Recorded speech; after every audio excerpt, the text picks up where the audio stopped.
Hindu, and I'll be doing the editorial analysis as well as the short news also that could be very important for you with respect to the prelims. So let's start. So this is about Project Cheetah, and this is there in page number 8 of the Hindu Delhi edition. So I'm referring the Delhi edition. Now, if you see the news, it says about the Project Cheetah year on. So how many cheetahs are there under the project currently? So now we'll be discussing about all the cheetahs that were introduced here in India. What was the reason behind it? Then what is the status of the project? So all this is covered over here. So let's start with the first thing that is coming over here. It says that the first batch of okay, so the first batch of 8 cheetah from Namibia arrived on September 17. So you need to know that the first batch of the 8 cheetahs that were introduced, it was introduced from Namibia. Okay, so this should be there. You should know about it. Now, why have African cheetahs been introduced in India? So, what this is exactly what I was telling you and I was referring to in the very starting. That what was the need to introduce all these cheetahs over here?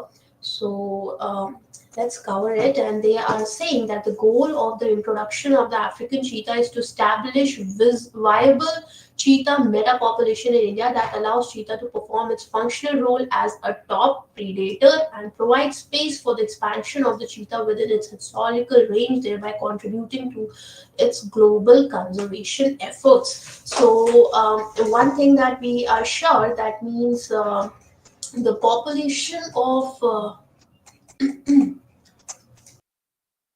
minute. Okay, so one thing we are sure that the population of cheetah was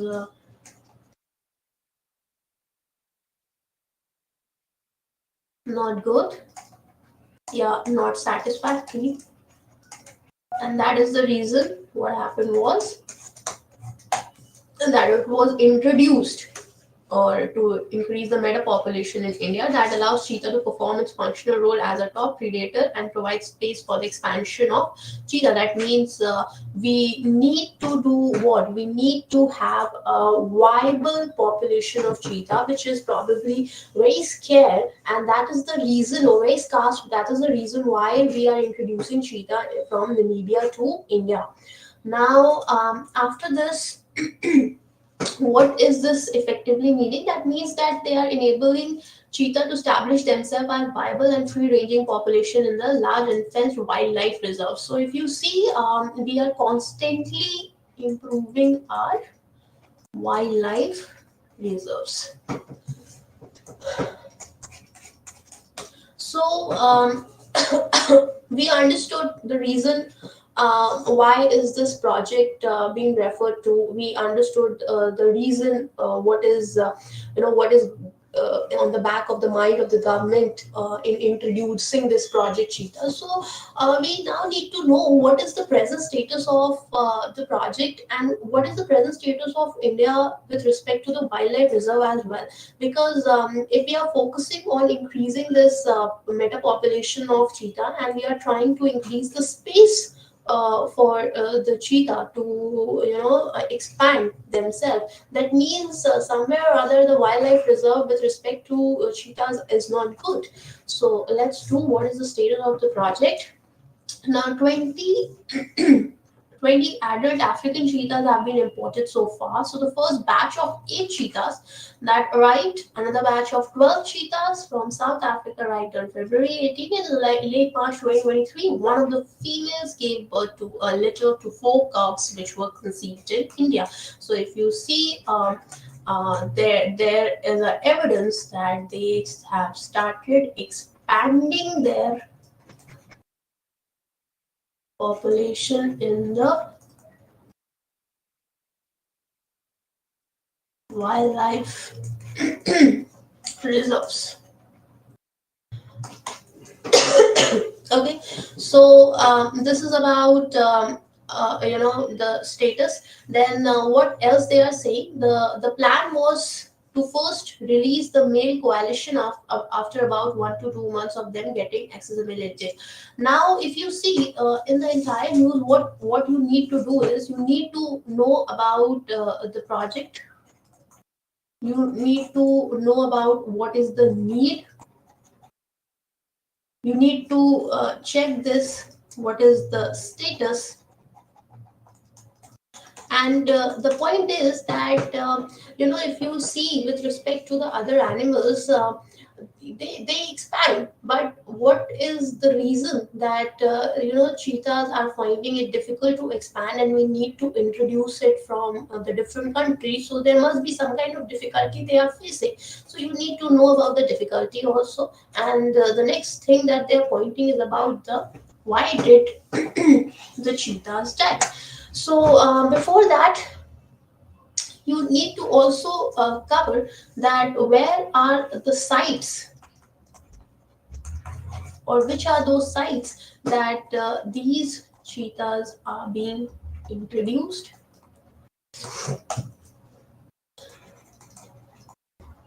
So you should know about the sites. Now, what else? Now, if you see, the big question arises that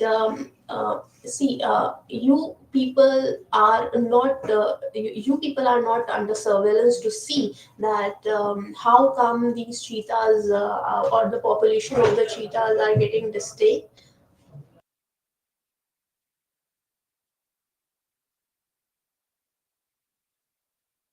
Okay, and apart from this, the point is that um, if you are having these cheetahs into those areas, what is the reason behind the sudden decline in the population?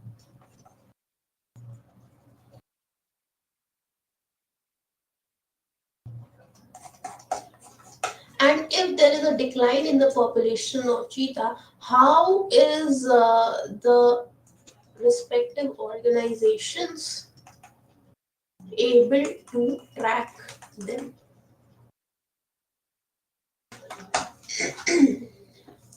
So if you read over here, you'll find that they are talking about what, that in order to have observations, we or they have introduced what, radio collars and treatments. So they do what, they safely capture these cheetahs, especially the female whose radio collar was functioning only intermittently. Is no small feat, and effort, skills, determination, dedication displayed by the field teams has to be appreciated. So what they are talking about is that there is a kind of radio collar that is being introduced and is being put onto the cheetahs around the neck, so that they they are able to track the activities of the cheetahs. Okay, so moving ahead, what we have found is that the project authorities are talking of additional sites being prepared for releasing the cheetahs. This is exactly what I said, that you should know about the sites where the cheetahs are being introduced. So these are the sites that have been talked about, or the additional sites that have been talked about for releasing the cheetahs, such as the Gandhi Sagar Wildlife Sanctuary, the Noida Wildlife Sanctuary, both in Madhya Pradesh. So Gandhi Sagar is expected to be ready by the end of this year. Authorities are also talking of importing more cheetahs from Africa sometime next year. So why did the cheetah die? Now there have been a variety of reasons and causes attributed to the deaths. Radio callers are not the only underlying reason. So if you could, if you could just imagine these radio collars that are being put around the neck, now they are having some what, radiations with them. So now when these radiations are introduced onto the neck of the cheetah, so they are definitely going to affect them. So there is no doubt about it. So cheetahs are dying. One reason could be this, that radio collars are there for the death of many of these cats. Now, one need to determine if African cheetahs are susceptible to certain insects and parasites in India.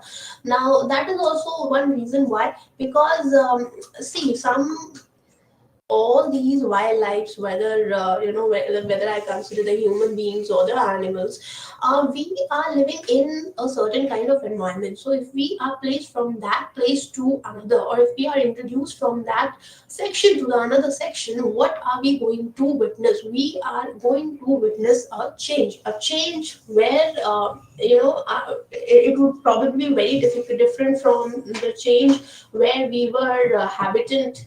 So what we need to do is that we need to know whether these cheetahs are facing such issues where they are susceptible to certain insects and parasites in India, and if the collar provide a microenvironment conducive for these two tribes. So the first cheetah which died is said to have perished due to a renal condition. Now the question arises that why the government of India agreed to bring a cheetah which was sick and put it through more stress by transporting it, etc. So now 3 or 4 cubs that were born in India are reported to have died due to heat wave conditions. Now this is first thing we heard about the radio collars. Second thing, we have just seen that they might be susceptible to insects.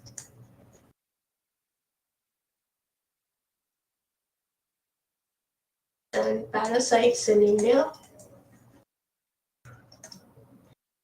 And third thing, we heard about renal condition, but renal condition could be,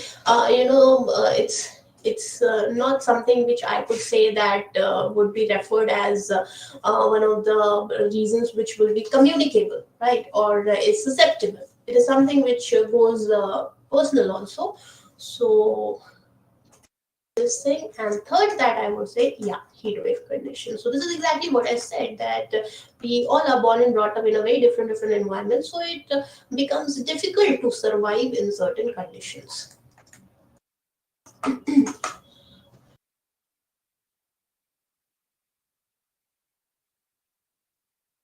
Then they say that one of the male was reported to have cardiopulmonary failures, but what cause has still not been determined. In the last 3 deaths occurred during the monsoons. Okay, so all this could be understood with respect to the fact that they were having certain organ failures with them. Were these mortalities expected? Now, if the government is knowing whether these kind of mortalities could exist, then the point is that why would they introduce? Okay, so if they are introducing cheetahs, that means they must have thought about whether what is the possibility of these cheetahs to survive in, or what is the possibility of what is the mortality, what is the mortality that will be expected. So it is said that the mortalities in the captivity were not anticipated nor planned for. Similarly, the death of the 3 cubs during the summers and the 3 adults in the monsoon were also not expected. So this is what I said, that if somebody is knowing that this is not going to go well, or even if the government is knowing that this is not going to go well, then why would they even do so? So yes, it was not expected. Now, while you are doing this project, Cheetah, you need to understand also that what has been the impact of this project on the conservation of other endangered species. So, unfortunately, the very high-profile Cheetah project has definitely distracted attention, probably also diversed financial resources, because now first you are introducing Cheetah, and then you are introducing it from Namibia, South Africa. So, financial resources much needed.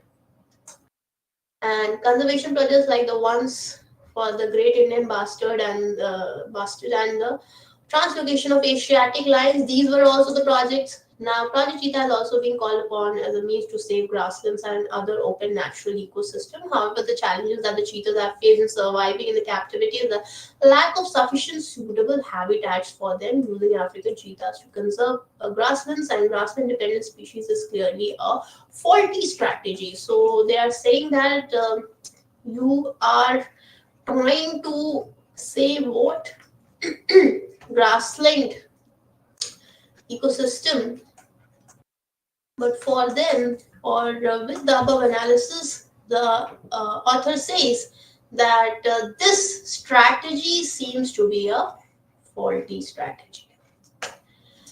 Now there are probably a number of lessons that need to be learned. So what are the lessons to be learned? So without proper and adequate habitat, there is no point in importing more cheetahs. So this need to be kept in mind, because if we keep on introducing cheetahs and they are not able to survive in this conditions, for example, I just told you earlier that they were not able to take in the heat wave conditions. So if this is going to happen, more or less we'll end up creating a mess. So we need to address the issue, because our first issue was to conserve the grassland ecosystem. So if we are not able, neither we are able to conserve the grassland ecosystem, neither we are, now we are able to save the cheetahs. So when both the conditions are not being fulfilled, then what is the point of introducing the cheetahs? So there need to be a lesson that need to be learned. Or creating more glorified safari parks won't solve the issues. This is exactly what I just said. If we are not able to, address the issues that these cheetahs are facing, then there is no point introducing them, because we'll end up creating a mess. So the real strategy lies in learning from past mistake and focusing on establishment of high quality habitats covering at least 5,000 square kilometers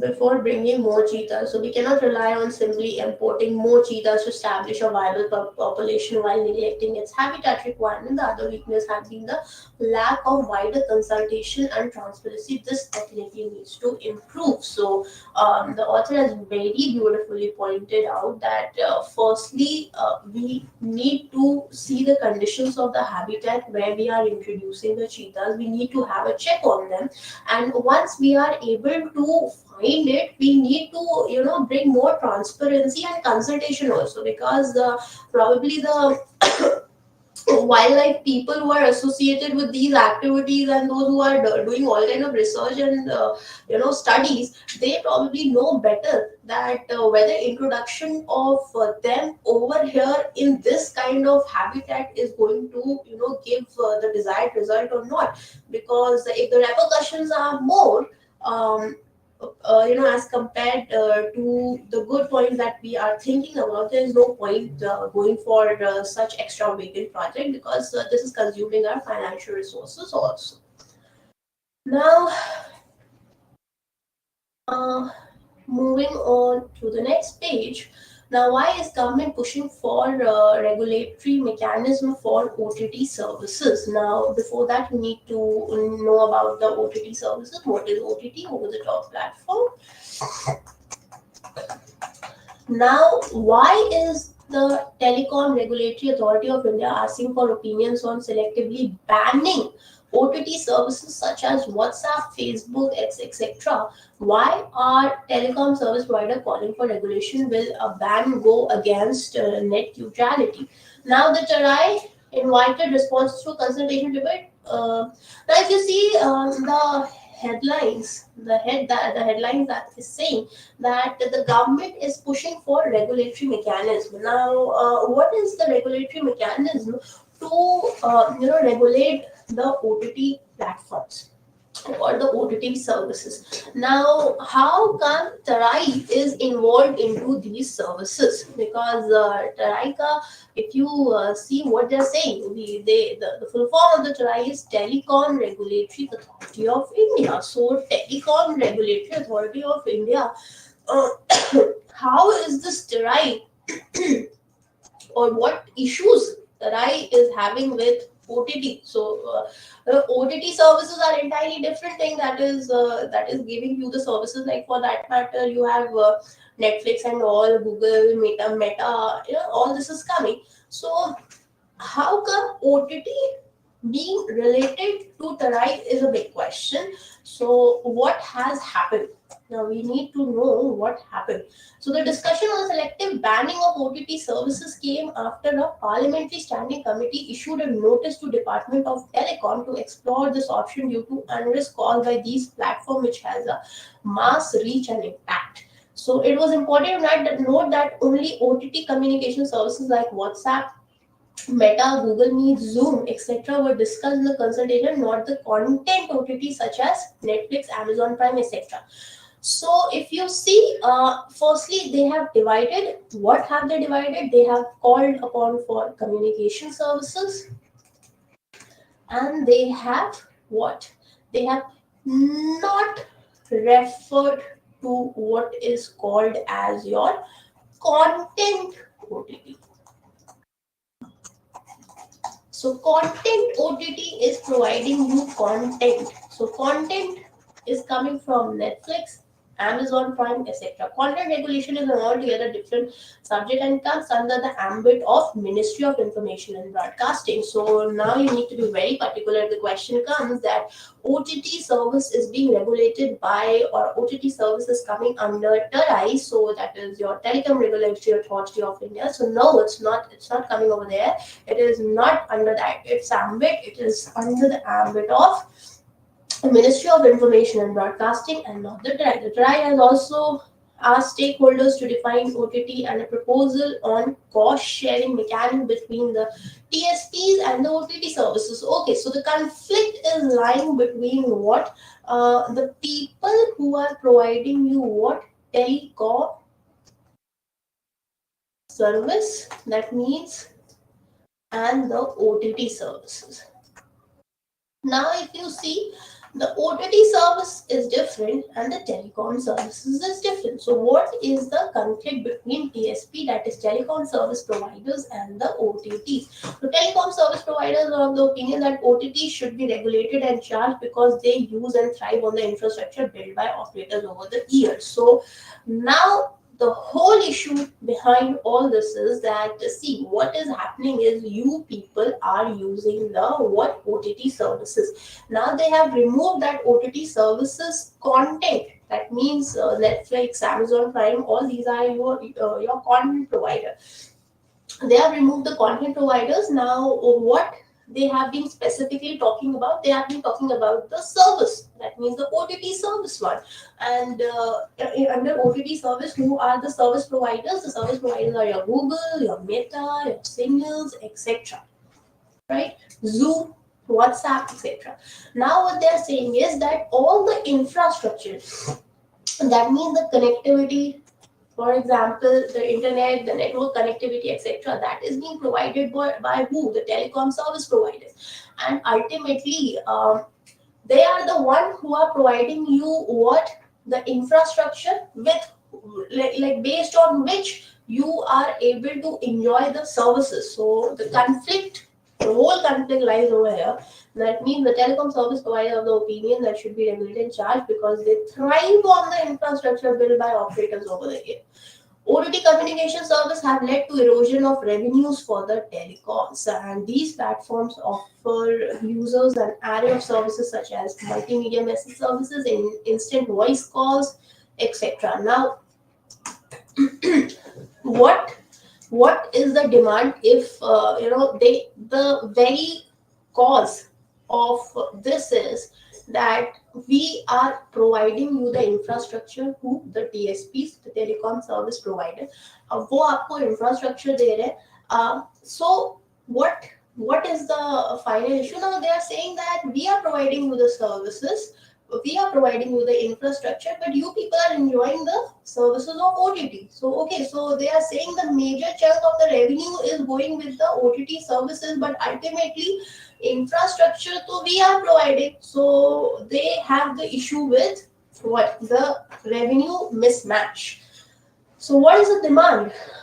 Now, there should be a policy framework to enable fair share contribution from large OTT service providers to telecom network operator based on the accessible criteria like number of subscribers or data users to ensure fairness and compensate for the increased data demand. It is justifiable for OTTs to pay a fair and reasonable share charge to TSP, demanded the COAI, and COAI is nothing but your cellular Operators Association of India. Now, if you see, what are they saying? They are saying that okay, let's clear the airs, let's clear the blues, and when you are going to do so, what is going to happen? What you need to do is that you need to give a selective share to the TSP. Now they are demanding this that the OTT service platforms, they need to give a certain share to the TSPs one, because they are the one who are providing you with the infrastructure. So the fund received by TSPs from OTTs will support the expansion of the network. Now, if they are saying that, see, right now, no doubt we are, internet has, crossed the boundaries. It has reached to, most of the remotest places also. But then there are areas where, internet is still a dream, or I would say that there are areas where people are not finding it accessible. So, what is TSP saying that you just provide us with that share of us, and we will use that share in building the infrastructure. So, which in no way I also feel is good enough, because if you are going to work on more on infrastructure development projects, so more internet reach will expand through. So this is what the demand is. Now, what is the say of others? So this is you have to read it out, like what are the other people's opinion or other organizations' opinion. So what is the argument for banning OTT services? Now OTT obtains the location of customers and can easily bar access once the OTT communication are under license. TSP networks are capable of selectively blocking the OTT subject to detail like IP address, etc. Government should consider source level blocking so that the desired outcome may be achieved without any significant difficulty. So, what is what they are saying, that banning of these OTT services is possible. Uh, how is it possible? Because they have the respective IP address. Okay, so if you see the headlines is saying that why are the telecom, that is TSP, calling for regulation? Okay, so they are calling for regulation for a very important fact, that they are saying that we are investing on the infrastructure project. So if you provide us the fair share amount of share from the profits that you are generating, so we will invest, or we will we'll put it more on the development of infrastructure aspect. Now the question is, will a ban go against net neutrality? That means if this is just now we have talked about that banning is possible, because that will be done through IP address, so we can ban. Now the point is that if you're going to ban any of the OTT service, for example, you are going to ban WhatsApp, and you are letting Google go, so isn't this going against net neutrality? That means, what is net neutrality? Is if you go by the name itself saying what? Net neutrality. That means access to these services need to be neutral. That shouldn't be something like okay, you can reach to this service, but then you are not, that other service is not accessible to you. So all in all, it means that there should be neutrality in assessing the services. So they are exactly talking about that fact. Now, what are they saying? They are saying that 1 minute.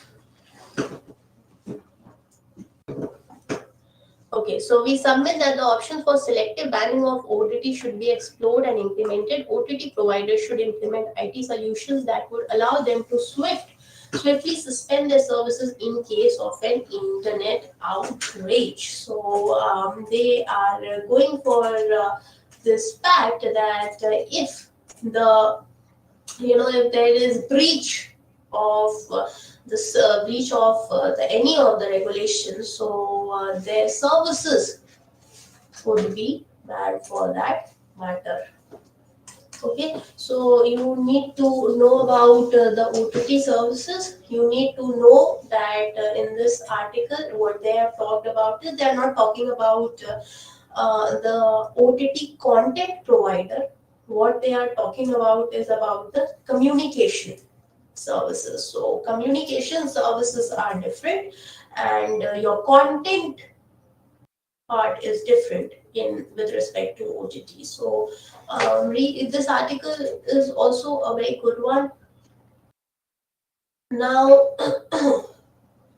let's move on to the next one, and here what is new about it. So it is that our honorable Prime Minister uh, unveils rupees 13,000 crore schemes, and the news says that it is committed to helping artisans. So Prime Minister Modi has committed to uplift the artisan crafts people, and how? Through Pradhan Mantri Vishwakarma Yojna. So PM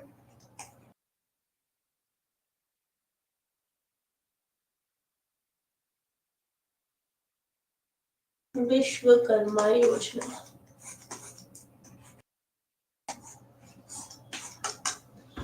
So this was launched on Sunday, would equip crafts people with the technology to augment the skill for the modern market. So what you need to do is here that you need to do this PM Vishwakarma Yojna, and you need to know about the aim, the purpose for which it was introduced. So here the news is talking about the purpose. That means they are saying that they need to equip the crafts people with the technology. And technology with respect to what? To augment their skills for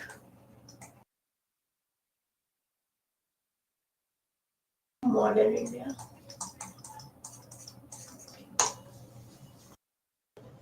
Okay, so what is the scheme talking about? So the Vishwakarma scheme aims to enhance the accessibility and quality of products and services offered by traditional artisans and craftsmen. The scheme offers collateral-free enterprises development loans of rupees 1 lakh and rupees 2 lakh. A concessional rate of interest is 5% will be charged from the beneficiary, with the interest subvention cap of 8% to be paid by the Ministry of MSME. So the credit guarantee fees will be borne by the union government. Now stressing the government's vision for what? Vocal for local. So if you are vocal for local, that means you need to promote the local culture. And this is what they are doing by introducing the PM Vishwakarma scheme. That is, they are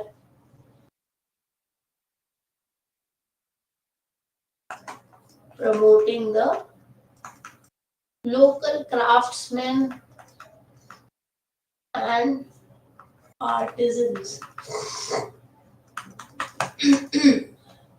Now, Mr. Modi also asked people to purchase local products for the forthcoming festivals, including Ganesh Chaturthi and Dhanteras, Deepavali, etc. So, this whole scheme is about the empowerment of the local craftsmen and artisans. Okay, this was there in your page number 10.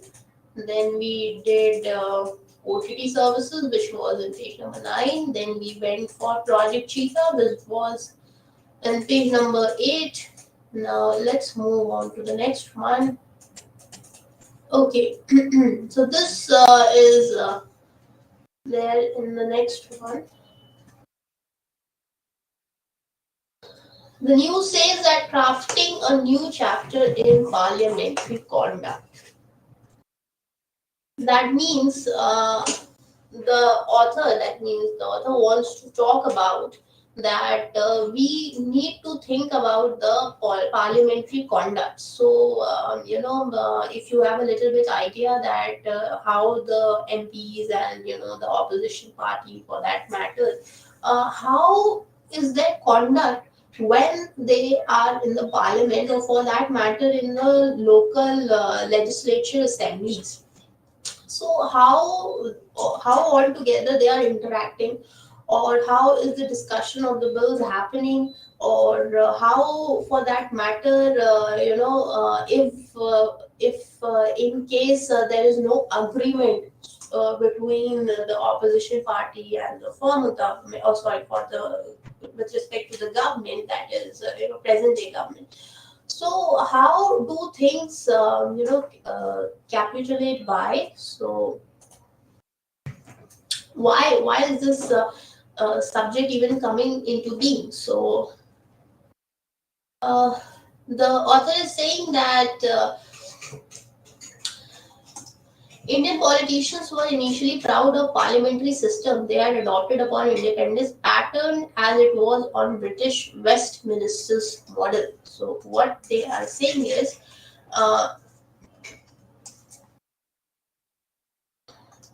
okay, so they are saying that we are having what we were following what Britain's Westminster model. India's nationalists had been determined to enjoy their democracy. Now you need to be very particular about this, that we have been following this Britain's Westminster model. Now, what is happening?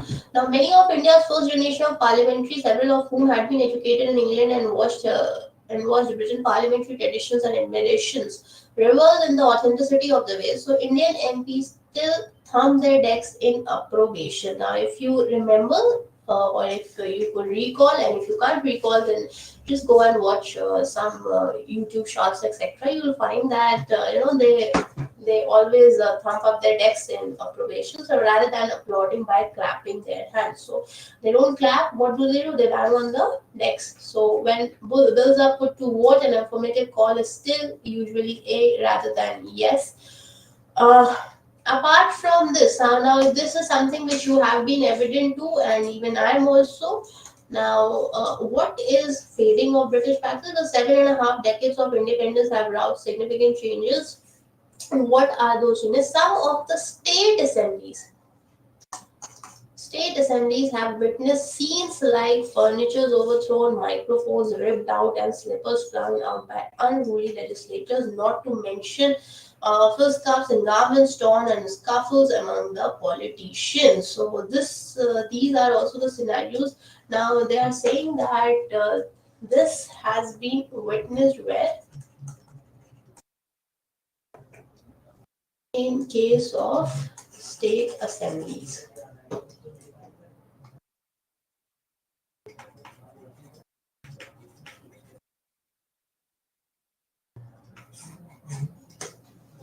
Okay, so while things have not yet come to such a pass in the national legislature, so they are saying that they're already saying that we have witnessed these activities in state assemblies, but for a matter of sake that this has not been done in parliament. So the code of conduct that is imparted to fall to newly elected MPs. What are that? Including the injunctions against speaking out of turn. So the article is about parliamentary conduct.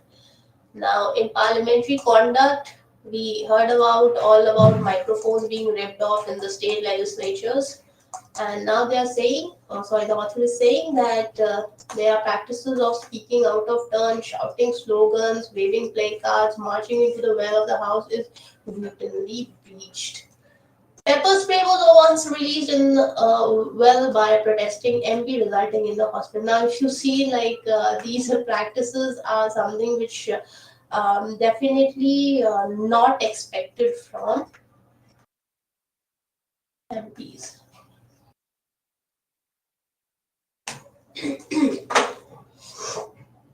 Now, okay, so whenever there is any kind of hearing that is going to happen, or any kind of bill that needs to be discussed, the opposition involvement over there is very important, because if you see, if there is no opposition, where is the true democracy lying? Because if a democracy is surviving, that means everyone has the right to view their opinion. So opposition need to be there, otherwise if you see, it will become a very anarchist form of government, because the one party or one person is having the power to influence all the decision making, right? So the role of opposition will never die, and it is very important also. So opposition is based in a system where part line voting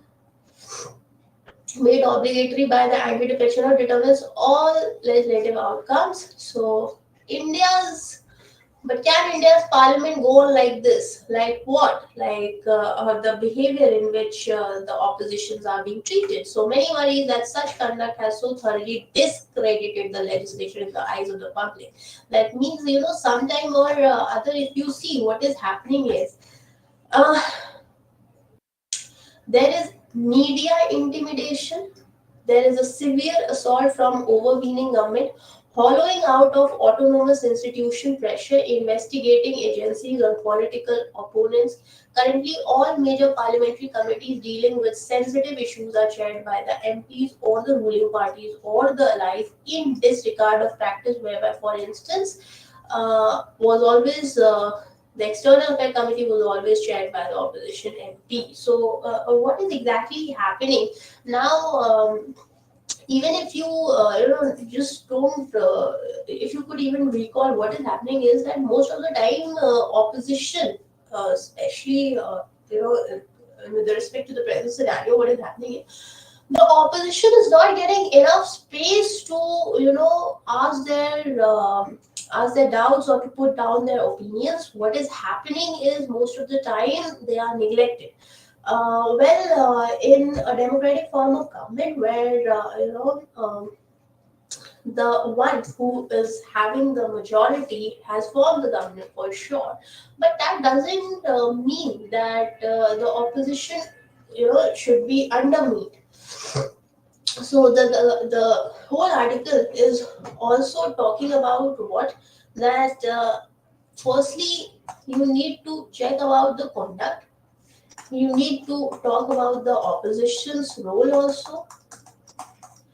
And in the third para, they are talking about question time for the Prime Minister.